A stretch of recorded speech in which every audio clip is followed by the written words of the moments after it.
This is Michele Jaco, host of the Inside the Chapters podcast for the novel When I See the Wolf Ride. And here's a recap of what happened in Chapter 14 of Book 1. Lee tries calling Elizabeth to make a date, but she tells him she has a date with someone else. Then she hangs up on him. When Lee travels to Fort Washita to visit her, she gives him little hope that they will even continue to be friends.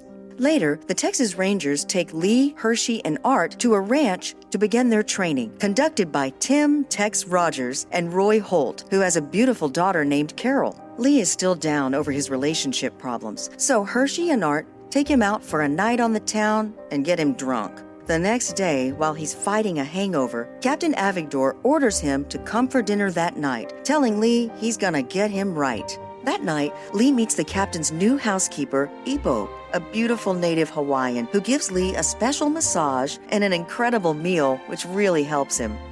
Lying on the couch like a couple of walruses on the docks in San Francisco, we were both so satisfied, so relaxed, that for a few moments, we didn't even speak. Then finally, he turned his head to me. "What do you think of Ipo?" I grinned.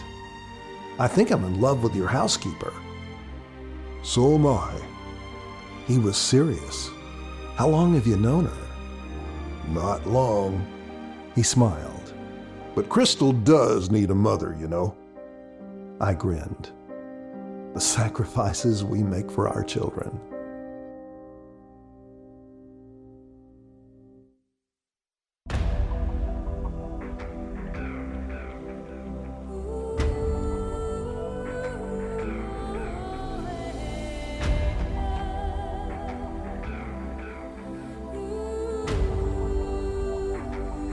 Welcome to the audio production of the novel When I See the Wolf Ride, Book 1, Chapter 15.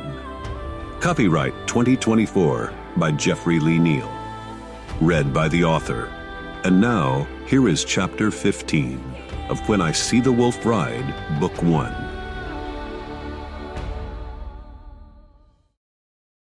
Chapter 15, Campfires and Callings. From the Bible. If only you would tear apart the sky and come down, the mountains would tremble before you. As when fire ignites dry wood, or fire makes water boil, let your adversaries know who you are, and may the nations shake at your presence. Isaiah 64, verses 1 through 4. The competing aromas of hot dogs, popcorn, beer, manure, the yelling fans, family and competitors, partying under cowboy hats and stadium lights were the magical ingredients of a 1970s Texas rodeo. Roy Holt looked like he should be in the arena instead of sitting with us, sporting an old gray hat, dusty jeans, with a faded cowboy shirt that years before might have been something he danced in. DJ and Crystal sat on either side of him, like grandchildren, looking back up to him after watching a bull toss its rider into the air for a couple of spins before trying to gore him to death. DJ stared at him as if he had come back from the dead. "You did that?" I loved it. Hours and hours of preparation and work for 8 seconds of glory. Or getting gored. Captain Avigdor smiled. You wouldn't get me on one of those things. Too unpredictable. It's kind of like being a ranger. There's rules we have to follow as lawmen, but a criminal don't. There's rules in rodeoing, but the stock don't know 'em. That's what makes it great. Never been more alive than in those years. 8 seconds at a time. When it was time for barrel racing, Roy didn't respond to questions. He kept his eyes peeled on his beautiful redhead and her horse Lucky. The normally congenial old cowboy grimaced during the run, and then stood up to cheer like a rabid University of Texas football fan when she finished. After the rodeo, there were hugs and cheers for our second-place barrel racing redhead, each of us taking our turn until finally she got to her daddy, who was uncharacteristically emotional. I guess in a way, he was hugging his wife, too. That began a good friendship between me and the most down-to-earth girl I ever met. Carol joined our campfire dinners on Fridays before dusk, usually grilling steaks or chicken with beans and potatoes. Only Tex and his frown were absent, both preferring to spend their evenings with his wife, Crystal. Roy was an expert campfire cook. There was something about that unique flame that brought out the best in people as well as the food. Here, you could be who you really were. Hershey was funny as always, but on this night, he kept staring at the sky. Look at all them stars. You can't hardly see any from the hood in Houston. I remember how dark it got at night, like the stars was afraid to come out and show themselves. Nobody got out much after dark. You heard gunfire most nights. I used to wonder if God was up there somewhere, peering through all them little stars to see what I was doing. When I was younger, I never thought about there being a God, but the Cap over there, he lived just down the street. He treated me like a little brother. I called the Cap Big E in them days. He taught me how to play ball, how to fish, how to fight. The captain smiled. The Cap took me to their church. Black folks wasn't welcome at most white churches in those days, but his church welcomed everybody. I never seen so many Mexicans and Chinamen and black folks and white people all jumping around together with the music like it's supposed to be that way. Some people thought we had all gone mad. Maybe you did. This was Art's voice, serious for once. Madness is artistic. It is the flag you wave at humanity to get them to stop and look. The small-framed Italian rose to point into the sky. So, you think God is up there, peering down at us from the darkness between the tiny little specks of light nestled in the fabric of the universe? You are my family now, so I respect your beliefs. But where you see a great benevolent being, I see only darkness. Hershey was shocked. Man, Art, you don't believe God is real? I believe God is as real as Santa Claus. I believe the saintly devout of humanity graduate from Santa's good little children's lists to God's good little Christian's prayers. The captain looked down at the dirt. I've always felt his presence, especially in church, or when I thought I might die. Hershey nodded. Man, I know that's right. I can feel him in my spirit. I've never felt him. The strength of Carol's declaration echoed through the woods like a gunshot. Her expression reflected more than anger. I mean, it's God. It's Jesus. If I pray to him, shouldn't I feel something? Anything? I prayed and prayed for Mama not to die. I didn't feel anything then, and I don't now, except anger. I could see the pain seeping through her beautiful face. Maybe my words would help. I've seen things I can't explain. I've talked with dead people, seen a room full of them once. I sighed before I could get the next words out. One time I felt some joy, overwhelming joy. But since then, I've never felt Jesus, never felt any all-consuming godly love, nothing. So if that was him, where'd he go? I guess that's why I was always taught you had to have faith. Carol frowned. I was taught God answers prayers. He wasn't around when I said mine. Roy Holt gave his mustache an extra stroke. I ain't never felt anything, but that don't mean he ain't there. Art's face scanned the sky like a searchlight. I see no proof that he is. Art, I thought I was totally lost for the bad things I'd done. Things in Nam I let happen. But Tex, that man has shown me a Jesus I ain't never known before. Art glanced back, smiling. Captain, your conscience changed you. So you named it Jesus. I believe Jesus has saved as many people as Superman. Old or new, fiction is fiction, my friends. When I grew up in the circus, there was a woman there who convinced people she could see their whole future in a glass ball. The captain was silent. A single tear made its way down from his right eye. Time for Roy to get fatherly. Knowing what I know now about what you lived through, I got me a different opinion. When you give lessons in meanness to a critter or a man, don't be surprised if they learn them lessons. A lot of what you done is what you were ordered to do. That don't make it right, and letting the cat out of the bag is a whole lot easier than cramming it back in. But I think Jesus done forgave you. Now you're the one that's got to do some forgiving. The captain stared back at Art. Art, I wish you'd come to church with Tex and me. Art smiled and gazed back into the stars. My friend, I have been to many churches. I even saw the Pope once in Italy. I was told how godly a moment it was for me to watch an old man with an oversized hat wave a stick at thousands of cheering fools. I didn't see God there, so I sought out to look for him in churches. Some were filled with lonely, delusional souls that sang and screamed, as if they were trying to persuade themselves that there is a God. And I have seen others so mundane. It is as if the parishioners have already died and left their corpses for their worship. There is no humor, no emotion, no life. Their weekly funerals nauseate me. The captain looked up into the sky, admiring the stars. Maybe Jesus ain't in those churches. The captain touched his chest. The Bible says the temple's right here, in every one of us. But what if the Holy Spirit won't show up much unless he's invited? I got a lot of work to do to make up for things I'd done, things I didn't stop when I coulda. He glanced at Roy. I know I'm forgiven. Forgiving myself, that's harder. 'Cause I still got those memories. With Texas help, I got a new baptism, a baptism of the Holy Spirit. That man, I cherish that man. I grew up in a charismatic church, but he and Jewel have shown me things about Jesus I never imagined. Things I never learned in church. He looked around at all of us. There's more here than just co-workers. We're family now. Ain't my place to tell y'all how to worship God. He glanced at Art. Or even what to believe. You got to find your relationship with somebody you love, and that includes Jesus. All I can do is tell you about mine. We shared a moment of silence. What could you say after that? Finally, Roy stroked his mustache. A day without the good book is like braces on a set of dentures.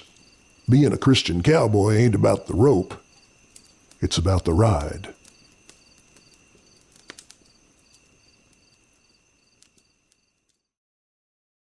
A week later, our training at the ranch was complete. The end of ranch training meant the end of evening meal campfires. Y'all done good. The imposing figure of Tex Rogers, standing over the rest of us seated around the campfire, cast a long shadow that stretched into the brush. When you first came, I didn't believe I'd ever hear myself say these words. I know you ain't Rangers, but I'll be proud to serve with all of you. Ed Avigdor stood up to shake his hand. We're all proud to serve under you and Roy. And before you take off back home to see Chaplain Jewel, I got something else I need to say. And then Captain Ed Avigdor grinned, like a kid. I'm getting married to Epo, and you're all invited to the wedding. That set off hoops and hollers like fireworks. After a few minutes of handshakes, hugs, and laughter, we were back in our places around Roy's campfire. Roy's mustache had this way of curling up when he laughed. So somebody been sneaking horny goat weed in the beans? The captain grinned. Horny old goat's been eating your beans. Then he got thoughtful, losing the smile. I love her. I really do love her. I want to put my dark times behind me and make her happy. I want us to do great things together. Roy grinned as he turned a steak on the fire. A whole lot of good decisions come as a result of a smarting from what happened after your bad decisions. Roy looked back at us all and laughed. Y'all are going to do just fine. You'll know forensics, people behavior, and how to cook gourmet victuals around a campfire. You know the most important rule of campfires? Roy examined a piece of meat on a stick. Always take a good look at what you're about to eat. Sometimes it's best not to know what it was, just be thankful for what it is now. As he glanced over to Carol to see if she was amused, his face changed. That didn't escape Carol. Dad, what? The old cowboy strained a slight smile. You're sitting where your mama used to. The campfire light playing off your face. I saw her with us for a second. Roy smiled back at us. When you're a young'un, you need to treat your people and your animals as good as you'd want to be treated, just like the good book says. Then, when you get old, All you have to do is some remembering, and you can enjoy them all over again. The finality of this meal was being seared into my soul like glowing iron on meat, with the flavors of friends, firelight, and food I might never experience again. Everyone must have felt it. Conversation drifted away like smoke. It wasn't an awkward silence. It was restful. And then... I remember when Mama died. Carol looked up into the starry sky. I wonder if God's up there looking down at me. Roy stroked his mustache. You got a message for him, daughter? She frowned, like Tex. I got a question. Why'd he let it hurt so bad? And if she's up there with him, why didn't he let me know it? The captain rose from his place, slowly approaching her. Carol, you know the Bible teaches us that our loved ones are with Jesus in heaven. Carol turned to him with her own tiger stare, like a predator who had been awakened. I heard all that. The preacher smiled at me when he said the words. That's not what I'm talking about. She took her hand and pounded her chest. I mean in here. Why couldn't I feel them here? God, Jesus, Mom, anybody. I didn't feel anything. She was just gone. Carol put her head in her hands. After Mom's funeral, I wanted to run from that preacher and his church. I hated that service. I hated the tears, the sadness. I hated that people looked at me with pity. I hate pity. I hate it most of all. More silence. And then, "You won't get any pity from me." My words broke the silence like a whoopee cushion at a wake. Carol turned to me, stunned.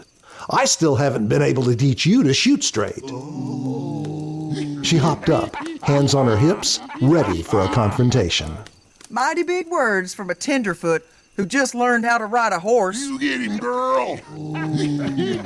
Now the guys hooped and hollered, egging us on. I rose. "Guns up, woman!" Oh yeah, you go get him, girl! We started off together to target practice. Hershey yelled out after us. Make sure targets is all you practice on. Roy chuckled. I ain't worried. If he gets out of line, she'll hog tie and brand him. Our destination, a clearing in the woods with a wall made from bales of hay, littered with old tin cans in front of it and an ancient wooden table, looked less trashy in the moonlight than it had during our real target practice. I started setting up cans on the table, but she took my arm. Her tiger stare had been replaced with a smile. So tell me, what are your intentions, cowboy? My intentions? Why did you challenge me? To get me away from the others? Are you thinking about courting me? Now I smiled. The thought had crossed my mind, but it really wasn't that tonight. The millions of stars in the sky and the reflections of moonlight on her face were like truth serum for my soul. I don't like talking about death. When I went in the army, death was pretty much all I thought about, how it would be. Could I stand the pain? Why couldn't I just die and get it over with? There was nobody who gave a rip about me, so why live? And I was angry, pissed off at God and his whole lousy world.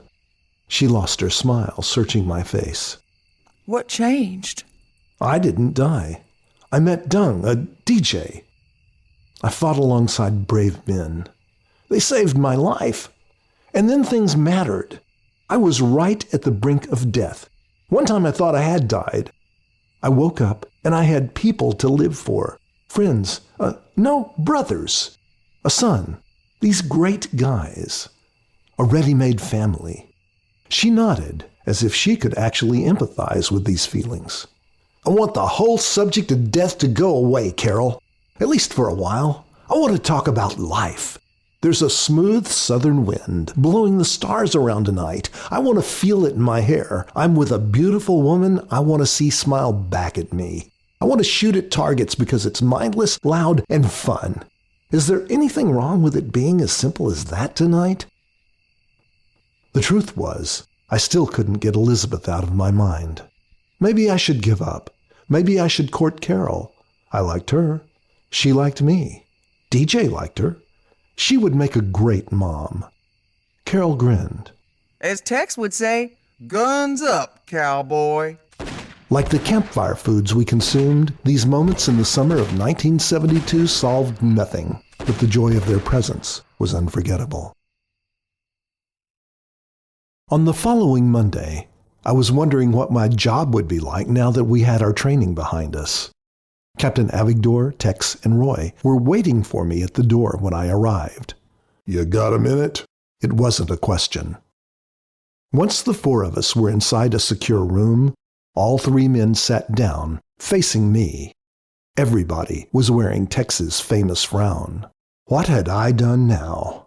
The captain looked grim, glancing at the others before he spoke. Coit, we're thinking about firing you. That concludes Chapter 15. We invite you next to read the PDF or listen to Chapter 16, entitled Breakfast for Dinner. We also invite you to listen to our podcast for Chapter 15, in which Michele Jaco talks with Jeff Neal about the story, the characters, and the symbolic elements within the chapter. Music for this production was licensed from the Smart Sun collection, and cover art was created from Adobe stock images. Some voice work was enhanced by AI technology from 11 Labs.